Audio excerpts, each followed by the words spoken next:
Téléspectateurs, mesdames et messieurs, bonjour et bienvenue sur la plateforme de la télévision Renaissance. C'est le journal en langue française. La communauté burundaise des réfugiés décrète un deuil de 3 jours en mémoire de 37 Burundais assassinés à Kamanyola, au sud Kivu, dans l'après-midi du 15 septembre 2017. Les réfugiés burundais au Rwanda profitent de l'occasion pour dénoncer l'inertie du pouvoir congolais et du bureau du HCR du Congo face au trafic humain fait aux réfugiés, où le renseignement congolais les remet au renseignement burundais moyennant une somme d'argent. Suivez Emmanuel Ngengurutse au nom de ces réfugiés qui sont au Rwanda. La communauté burundaise des réfugiés résidant au Rwanda en appelle au gouvernement congolais, n'est-ce pas, pour qu'il protège de manière efficace les réfugiés burundais ainsi que les autres réfugiés d'ailleurs, mais de manière particulière les réfugiés burundais. La communauté pense que l'État congolais engage sa propre responsabilité internationale pour faits illicites. Le fait que ces forces de l'ordre, le fait que les militaires gouvernementaux participent aux tueries des gens qui sont censés protéger est une violation des engagements internationaux en matière de protection des réfugiés. Et de ce fait, ça constitue un fait illicite qui engage la responsabilité internationale de l'État congolais.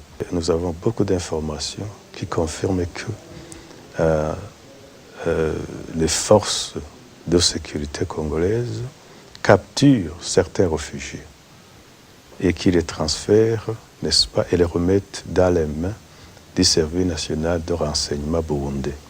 Un service qui est connu pour ses atrocités, pour avoir commis beaucoup de violations des droits de l'homme et qui, d'après la Commission internationale d'enquête qui vient de présenter son rapport à Genève devant le Conseil des droits de l'homme, lequel donc, il est reconnu qu'il est le premier auteur des crimes contre l'humanité. Et au HCR, il faut lui demander, n'est-ce pas, de remplir ses obligations comme il convient. Parce que pourquoi le HCR ou ses représentants au Congo, et en particulier au sud Kivu, là où résident beaucoup de réfugiés burundais, ne signalent pas aux autorités congolaises au plus haut niveau ce qui ne va pas au sud Kivu? Ils ont des représentants là-bas, ils ont un mandat pour informer le gouvernement congolais, le pays d'accueil. Et apparemment, ils ne le font pas, parce que même ceux qui résident dans d'autres camps de réfugiés, ils se plaignent qu'ils ne bénéficient plus de sécurité. Donc, les camps des réfugiés sont accessibles à tout le monde, y compris aux malfaiteurs. Et c'est pourquoi, d'ailleurs, il est facile, je pense, à certaines forces de la République démocratique du Congo d'entrer dans les camps ou dans les maisons des réfugiés et de kidnapper des gens afin de les remettre au SNR burundais. Donc là, le HCR a l'obligation de protéger les réfugiés, ou tout au moins de s'assurer qu'en partenariat avec le pays d'accueil, il y a des mécanismes qui sont mis en place pour la protection des réfugiés. Nous entendons également que les réfugiés souffrent de manque de nourriture et de soins, alors que nous savons pertinemment que le HCR au niveau global fait des allocations suffisantes en ce qui concerne la nutrition et les soins de santé des réfugiés. Pourquoi ce qui se passe? Pourquoi il y aurait manque de provisions tout le temps dans les camps de réfugiés congolais et pas ailleurs? C'est que les responsables du HCR, là au Congo et en particulier au sud de Kivu, ont une certaine responsabilité quelque part et ils doivent retourner à la raison et accomplir leur mission comme il convient. Sinon, le HCR, au niveau international, devait tirer les conclusions qui s'imposent. C'est dommage qu'il y a risque de résoudre la question du conflit burundais par des armes, puis que la résolution par voie politique et pacifique n'est pas privilégiée par les autorités burundaises. Les regrets sont du maître François Nyamoya, secrétaire exécutif du parti MSD, qui indique que son parti n'a jamais souhaité que ça soit ainsi, mais qu'il comprend tout de même ceux qui s'engageront pour combattre le pouvoir de Bujumbura par les armes. Il ajoute que chaque fois que la voie pacifique échoue, c'est classique, c'est la voie des armes, bien qu'elle importe des biens et des vies humaines. On l'écoute. Ça, c'est un phénomène classique. Ce n'est pas propre au Burundi, c'est classique. Un problème politique trouve toujours, quand on est sage, on doit trouver la solution politique à un problème politique. Mais quand une des parties refuse catégoriquement et fait même obstruction à l'éventualité d'une solution politique, et que non seulement il fait obstruction à une solution, mais que ça s'accompagne avec des violations massives des droits de l'homme, comme on le dit dans le cas du Burundi, les gens finissent par se fatiguer et par fatalisme se disent, mais puisque la solution politique n'est plus possible, il n'y a plus que la voie des armes. C'est classique. C'est dommage, mais c'est classique. Nous sommes persuadés qu'il faut, c'est la solution politique qu'il faut trouver, mais le régime qui est en place, qui est en train d'empêcher la solution politique, il faut l'arrêter. Si on ne l'arrête pas, si on ne prend pas des mesures énergétiques pour arrêter ce régime, eh bien la fatalité des armes finira par triompher. Notre parti est pour le chemin politique. Ce que nous disons, nous comprenons ce phénomène, qui n'est d'ailleurs pas propre au Burundi, c'est un problème classique, universel.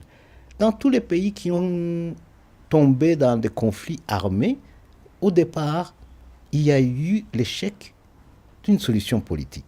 Donc, nous, ce que nous disons, c'est que ce qui doit primer, c'est la recherche d'une solution politique. D'ailleurs, on a proposé une feuille de route, une façon de le faire. Mais nous ne sommes pas hypocrites pour dire et ne pas voir que si la solution politique échoue, malheureusement, ceux qui parlent d'une voie des armes finiront peut-être par être entendus par le plus grand nombre. C'est pour ça qu'on dit arrêter ce régime qui ne veut pas, qui constitue un blocage à une solution politique. Le parti Radébou rejette le rapport des experts des Nations Unies qui l'ont présenté ce mardi devant le Conseil des droits de l'homme des Nations Unies. Jean de Dieu Moutabadi dit que le rapport est mensonger du moment que ces experts n'ont pas été au pays, qu'ils se sont contentés des témoignages des réfugiés qui ont fui sur commande des putschistes, selon lui. Suivez-le. La situation des droits de l'homme au Burundi aujourd'hui se présente bien si vous regardez le contexte africain et le contexte régional et sous-régional, malgré les rapports de la commission d'enquête dirigée par M. Faza Ougergouz, lequel expert était avec une équipe qui a sorti un rapport, mais dont le rapport pêche par 5 façons. Premièrement, au niveau de la méthodologie. Nous avons vu et ils ont reconnu que le rapport était basé uniquement sur les réfugiés, lesquels réfugiés, nous savons comment ils se sont exilés, que cet exil était commandité, orchestré et planifié par les putschistes du 13 mai 2015. Alors donc, au niveau de l'échantillonnage, c'est un rapport biaisé. Deuxièmement, au niveau du mensonge, cette équipe, elle a, ce que je peux dire, elle a inversé l'infraction. C'est-à-dire que la victime est devenue le bourreau. Vous vous souviendrez que lors des manifestations de 2014 et 2015 et lors du coup d'État du 13 mai 2015, les images ont montré que c'était les forces de l'ordre qui étaient pratiquement les victimes, qui étaient pratiquement les gens qui ont sauvé la démocratie, qui ont stoppé les putschistes. Mais aujourd'hui, ce sont les forces de l'ordre qui sont incriminés. Donc, ce rapport-là, il est mensonger. Deuxièmement, le rapport a voulu remettre en selle la Cour pénale internationale qui a été rejetée par le Burundi. Le Burundi s'est retiré de la Cour pénale, qui ne pourra plus faire aucune enquête depuis le 27 octobre.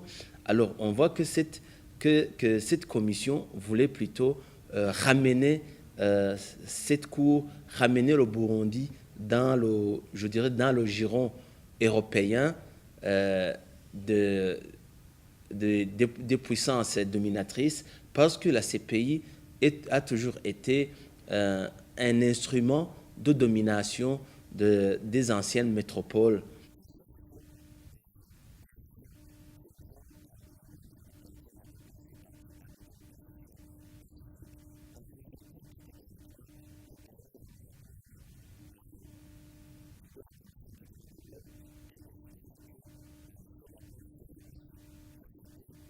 Le parti Parena conseille le pouvoir de ne pas s'attaquer aux Nations Unies au risque de perdre la souveraineté du pays. Zenon Nimwona pense qu'il faut engager une franche collaboration avec cette organisation internationale au lieu de lui lancer des mots qui peuvent compromettre des relations diplomatiques. On l'écoute. On a entendu des propos peu élogieux à l'endroit du système des Nations Unies. Il a voulu insinuer qu'il combattra les Nations Unies comme à son époque, le prince Louis Rwagasore luttait pour l'indépendance, que c'est le même combat qu'il luttait pour l'indépendance. Ce qu'il ignore, c'est que le prince Louis Rwagasore, en luttant pour l'indépendance, il avait l'ONU à ses côtés, contre la Belgique qui ne voulait pas accorder l'indépendance. Donc la souveraineté nationale, on l'acquiert de par l'ONU. Donc quand on lutte contre l'ONU, c'est qu'on risque de perdre cette souveraineté parce que c'est l'ONU qui l'accorde. Lorsqu'un État ne respecte pas les droits de l'homme à un degré inacceptable, les Nations Unies retirent la souveraineté à cet État et envoient des troupes au nom du chapitre 7 pour ramener la paix et la sécurité. Et la souveraineté, on ne la reconquiert que plus tard. Non, les Nations Unies, quand ils envoient des troupes, c'est par décision du Conseil de sécurité. Le Conseil de sécurité, quand il met un pays sous le chapitre 7, c'est-à-dire quand il lui retire sa souveraineté, c'est toutes les nations du monde qui acceptent que ce gouvernement soit combattu. Donc, aucun État, même les États-Unis, même n'importe quel pays du monde, si les Nations Unies, entendez, Nations Unies décident de vous combattre, vous ne pouvez pas gagner. Les réfugiés burundais devraient s'occuper utilement pour gagner le pain afin d'éviter la mendicité ou toute forme de dépendance. C'est un conseil des Burundais qui ont participé dans une exposition de ce week-end passé pour présenter leurs différentes œuvres qui génèrent aussi de l'argent. C'est une occasion aussi pour ces réfugiés d'apprendre de nouveaux métiers ou d'enrichir leurs connaissances. Suivez-les. Premièrement, nous ne sommes pas dans notre pays. J'évite de ne pas mendier. Il y a un avantage, car je suis en mouvement. Je suis en train de travailler. Je ne peux pas rester les mains croisées. Je dois chercher de quoi faire.